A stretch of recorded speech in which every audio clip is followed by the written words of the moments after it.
Hello, I had some request for the serpentine stitch. This is my machine, so I'm going to show you how I do that.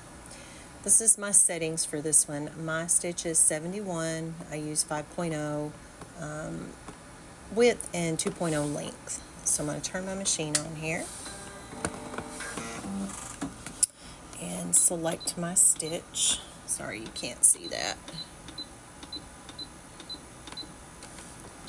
Go with that one, and then my width, it's at 5, and then I usually don't mess with my tension too much, so that's where we are with that.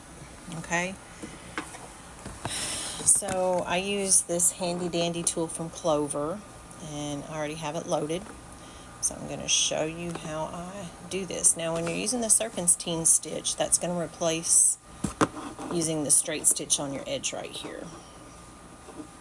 So for me, I like my serpentine stitch right in the middle. I've seen people do it close to the edge, but I like it straight down the center. I find it doesn't affect anything when you sew the strips together. So hang on. I use this seam guide here. It's off Amazon. I think it was like $10. It is the best thing because it's like having an extra couple fingers right here. So when I get ready to do this, this is kind of trial and error, so I recommend having you a little scrap piece. And I'm not putting this on underneath this, I'm just laying it right at the edge.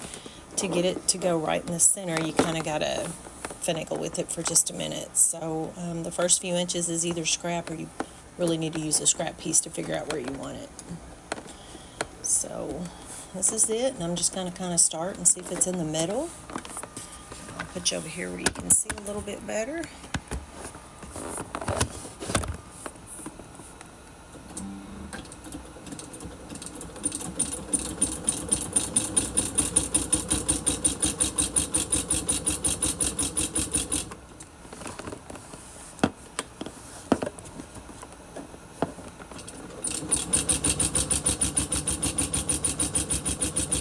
Let's see how that's going. Give it another second.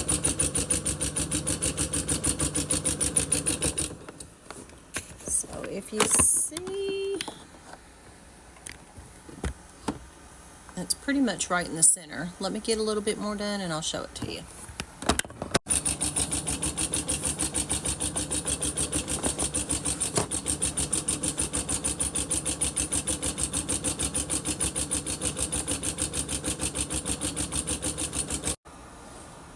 So I'm going to take this off and show you what it looks like.